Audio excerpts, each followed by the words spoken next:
Okay, alright. Update po tayo sa Kimpaw ganap for today, guys.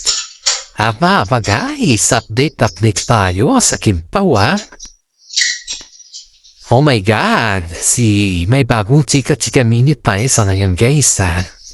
Si Paula Avellino po ay nagsiselos kay Alden Richard. Aba, kasi naman itong si Alden Richard, guys, ay very touchy naman kay Kim Chu. Kaya ito naman si Paula Avellino, hindi naman niya sinasabi na siyempre pag nagsiselos ka, kailangan pa bang sabihin yun, diba? Pagkarelasyon mo yung tao kasi, guys, is alam mo yung galawan ng mata niya. Yung galawan ng pangangatawan, selos na selos ba siya? Or ano ba? Yun. Kaya, isipin mo to, guys. Isipin mo to. Yung pakiramdam na mahal ni Paula Avellino. Si Kim Chu, tapos andyan si Alden Richard na parang okay lang. Pero okay lang kasi magbarkada naman kay itong si Alden Richard, guys, ayon dito sa ating mga nasagap na balita. Si Alden Richard po ay very close friend niya si Kim Chu at si Paula Avellino.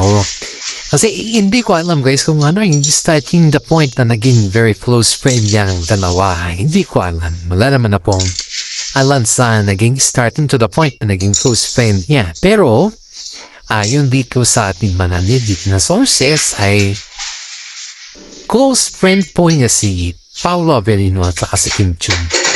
Kaya nga po, kampante naman si Alden Richard na umakbay kay Kim Chu kahit alam niyang nandyan si Paula Avellino. Kasi ang iisipin kasi ni Paolo, guys, ay ni Alden Richard, guys, ay hindi siya pwedeng pagselosan ni Paula Avellino. Pero, nagkamali pala si Alden Richard. Si Paula Avellino po ay hindi man niya sinasabi na nagsiselos siya sa ginawa ni Alden Richard. Pero naramdaman ito ni Kim Chu, guys. Naramdaman ito ni Kimi. Kaya nga, tampo daw ni Paolo sa kanya. Di daw niya sinasagot yung tawag ni Kimi. Aba, ay naman siguro sino nakakatuwala na si guys na yung hindi ka aminado sa publiko tapos magsiselos ka. Di ba? Nahigas nyo ba yun, guys? Yung hindi ka aminado sa publiko. Pero pagdating sa yung sales factor is aminado ka. O di ba? Nagsiselos ka hindi mo na nga inahamin sa publiko na kayo eh. Yun. Ganun yun, guys. What do you think? Di ba? Sa mga netizen po dyan na feeling na hindi mo maintindihan na yung bang pakiramdam, guys, na hindi mo din na-expect na ganun yung feelings ni Paula Avellino kay Kim Chu. Nabubuking na kasi sila, guys. Nabubuking na sila. Pero ayaw pa rin nilang aninin. Kaya nga dumating sa time na itong si Alden Richard ay siguro that's the way of them nagpakita na si Kim Chu ay mahal din niya si Paula Avellino. Pero, itong si Paula Avellino naman, guys, yung mata nagdala. Daming nagsasabi, guys, pero you know, guys, kahit friend po yung tao sa showbiz or something na you're very close mo siya, hindi mo na pwedeng hakbayan yung girlfriend niya, di ba? Masyado naman kasing touchy si Alden eh. Kahit sino naman kasi babae kay Alden, guys, is masyado siyang touchy. Kaya nga binansagan siya na kahit sino daw yung katambal ni Alden pagayo sa kanya, ayun lang, okay na pag gusto. Parang walang pakialam sa mundo, ganun na. Parang gusto niya kasi is yung mapupuhan niya lahat ng mababae sa showbiz. Parang yung kasi yung pakiramdam ay Alden Richard guys. Pakiramdam kay Alden Richard. Yun yung alam natin. O kasi ang dami nakatapansin kay Alden Richard. So ay Alden na pero just these words only for you. Ang dami kasing nakakapansin kay Alden Richard guys na sa kabila ng kanya pasikaton. Hindi naman natin sinisisi sa Alden Richard. Bakit sikat siya ngayon? Hindi naman natin siya sinisisi. At saka wala naman tayong sinasabi na sinisisi natin siya. To make it clear or for the records only guys, ay si Alden Richard po ay napansin po namin sa kanya bilang isang netizen bilang isang netizen guys is lahat ng kanyang magiging katambal ay gusto niya yung attention is sa kanya. Lahat ng yung kanyang magiging leading woman, leading lady or something na tandem guys sa show is, ang gusto niya is yung ang focus is sa kanya. Dahil parang pinapakilig niya lang tayo Pinapakilig niya lang yung mga netizen yung mga tayo ba guys? Pinapakilig niya lang tayo. Pero, yun nga, after yung pakilig, after yung movie, wala na. Wala ka nang maasahan kay Alden. Hanggang dun lang yun. Not sa movie. Kumbaga guys is, hanggang dun lang sa movie talaga yung kilig factor ni Alden. Hanggang dun lang. Wala nang ibang kakiligan or something na maidagdag. Dun wala na guys. Hanggang dun lang talaga. Kaya, maraming mga netizen po ang nagsasabi na yun lang ba yung parang kumbaga is yun lang ba yung kayang ipakita ni Alden Richard or sadyang hanggang dun na lang talaga, diba? Maraming mga netizen po ang nagsasabi dyan guys, sobrang daming mga netizen. Pero inaayaan lang po nila guys dahil nakikita naman nila na si Alden Richard po ay may sarili din siyang mundo. Pero in fairness guys, kahit may sariling mundo naman sa Alden Richard, nababagot naman yung mga kasama sa kanya. Kumbaga, sa madaling salita guys, ay hindi dapat ginaganon ni Alden Richard yung may mga takambal. Kasi, of course, kung ikaw kayo yung may tatambal ka na iba, tapos iisipin mo yung may tatambal na isa tapos umeksena ang sayakap-yakap sa tingin mo. Hindi ba maalibadbaran yung mga kasama mo sa'yo, di ba? Yan po yung iniisip ni itong si Kim Chu guys kay Paolo Arbolino dahil syempre katambal sila. Tapos biglang umeksena si Alden Richard. Sa tingin mo, fair ba yan naman? Diba? Hindi naman fair. Kaya ang dami nasasabi na masyadong touchy si Alden. Masyado siyang touchy kay Kim Chu. Supposedly, hindi naman dapat. Diba? Kahit naman siguro sino guys. Kahit siguro ikaw or kahit naman siguro kaibigan mo. Tapos nandiyan yung girlfriend. Alam naman magiging touchy ta. Diba? What's the reason behind na magiging touchy ta naman? Anong baso? Diba? Isipin niyan, anong baso magiging touchy ta? Kaya mga netizen po guys ay sinasabi na masyadong pati si Alden Richard kay Catherine Bernardo. Aba, totoo yan. Masyado talaga siyang touchy. Kaya nga naman tong si Paolo Avellino guys ay hindi na lang siya nagsasalita. Pero bagsak naman ng pagka-emote ni Paolo guys ay si Kim Chu naman. Kim Chu naman guys. Kaya si Alden nabasi in fairness si Alden Richard ngayon guys is napasya dahil sa eksena niya na yun na hindi naman niya kayang gampanan. Sabi ng mga ibang netizens, buti nga sa iyo ang yabang mo kasi Yun po yung sinabi ng mga ibang fans kay Alden Richards sa ngayon guys. Pero si Alden pa rin po ay matibay pa rin yung kanyang simula sa mga buzzers dahil sanay na din po siya guys. Nang-found na po si Alden sa showbiz guys. Kung pupusin natin taon na din po kaya sanay na din po si Alden Richards sa pangbabas or sa mga things na nangyayari sa showbiz. Kaya hindi niyan ilas kung baka is pakapalan na lang din ang mukha.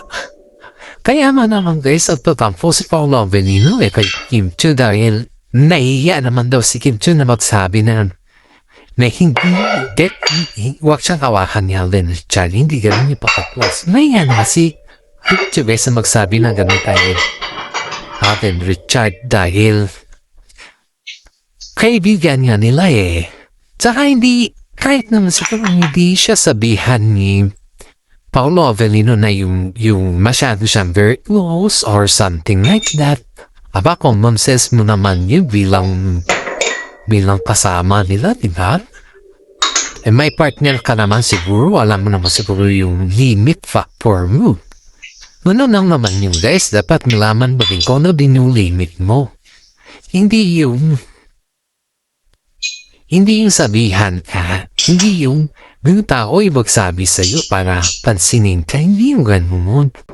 Dapat alam mo din yung limit mo bilang ikaw or something na nakaka-turn off naman din sa mga kasama. Di ba? Kailan naman dapat. Kaya, minsan, dapat si Alden Richards din ay medyo mag-isip-isip din. Hindi lahat ng mga kaibigan ay naiintindihan nila yung sequel or naiintindihan nila yung nangyayari, di ba? Kaya guys, kaya para sa akin guys is medyo dahan-dahan pa rin si Alden Richards.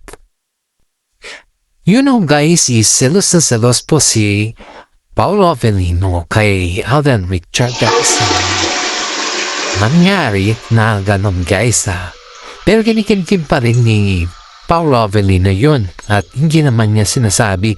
Pero alam ni Kim Chiu po na nagsiselos po si Paolo Avellino kay Alden Richards guys. Dahil din sa reaction niya na siyempre pag kaibigan mo pasitahan tao alam din anong dahilan yung professionals niya, di ba? Hindi ka naman masyadong hindi ka naman yung tao na hindi mo alam po ano yung dahilan ng pagsiselos, di ba?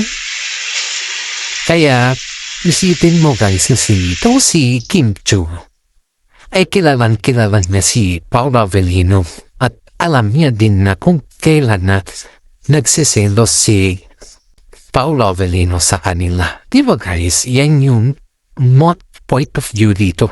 Nararamdaman kasi ni Kim Chiu guys yung pagsiselos ni Paolo Avellino dahil si Alden Richards naman po ay hindi naman natin pwedeng sabihin na very close masyado, kundi may mga bagay-bagay naman na kailangan naman mag-adjust si Alden Richards sa mga bagay-bagay na ganyan dahil kahit kaibigan mo yung tao, kung kailangan na mag-adjust ka, why not naman? Diba? Pero parang kasing si Alden po guys, parang gusto niya dumikit lahat yung pangalan niya sa mga may mga katambal, mga tambalan ba. Para siguro sa ganun is maging happy si Alden or something like that, or we don't know.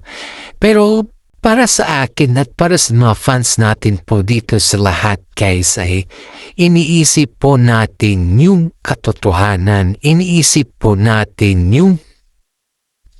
yung real or iniisip po natin yung reality na bakit kailangan na si Alden Richards mag-aktong ganun kay Kim Chiu.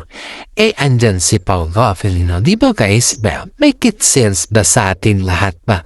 Hindi naman yun napaka-selfish natin or something new or something different from their eyes or something like that. Pero para sa akin guys is kailangan din natin panindigan yung salitang respeto, kahit naman kumbaga is makaibigan kayo, there is always a gap. Diba? Yung gap talaga, yun, ganun dapat. Pero, senses of Alden Richards is parang wala siyang ganun, parang wala siyang gap, or parang iniisip niya na everything is always clear na kaibigan lang sila at hanggang dun lang, pero may mga tao din na nasasaktan niya. Diba? May mga tao, may mga fans din na nasasaktan niya, at higit sa lahat is dapat alalahanin din niya na may sarili siyang mundo at huwag niyang guluhin ang Kim Pao. Diba guys?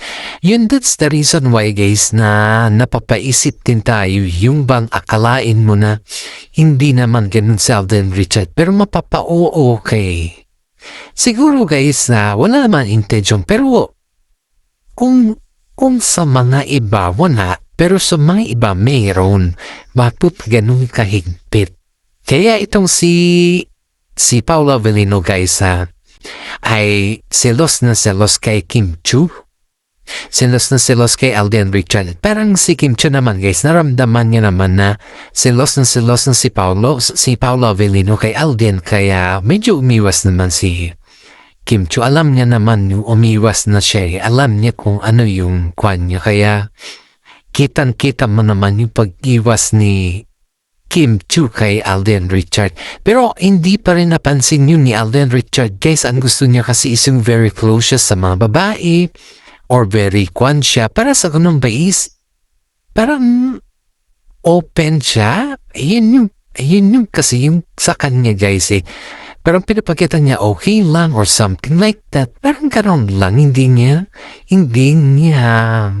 kumbaga hindi niya intindihin kung ano din yung nararamdaman ng iba. Yun yung kamali ni Alden Richard guys.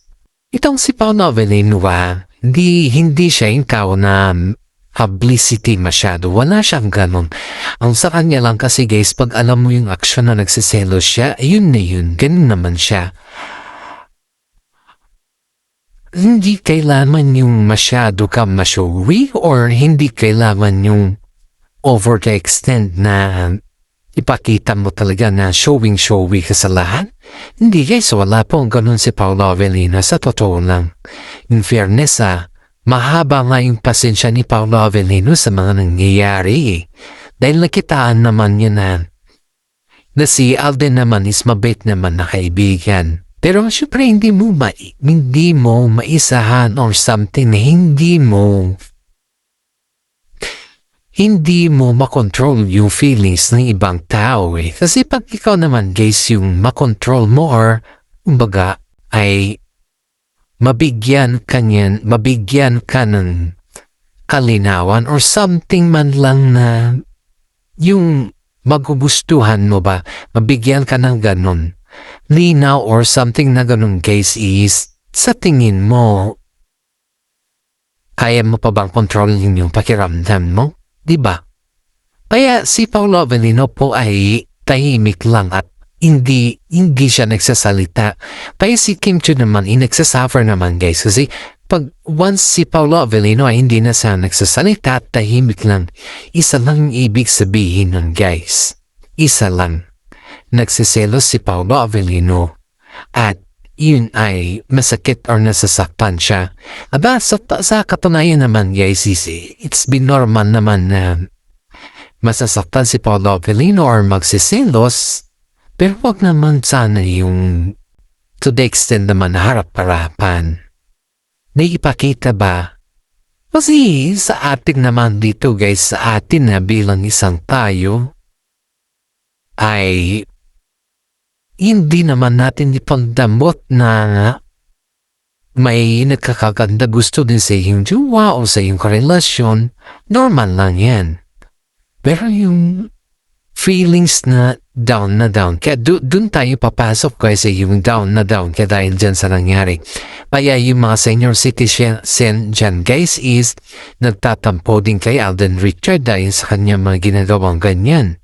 At alam naman din natin na pag solid Kim Pao fans ka, naririnig mo na din yung sinasabi mo at naririnig mo din yung ano din yung nasa saroobin mo, di ba? Sa mga senior citizen dyan guys, shout out po kayo dahil kayo lang po yung tagasugid kong fans. Tinatapos po yung ating YouTube channel. Sa mga fan fanatics natin dyan na gusto din sumubaybay sa atin, maraming salamat guys. Alam kong nag-aabang din kayo sa ating updates. At hanggang dito na lang po yung ating updates kahit maraming salamat. God bless po sa ating lahat.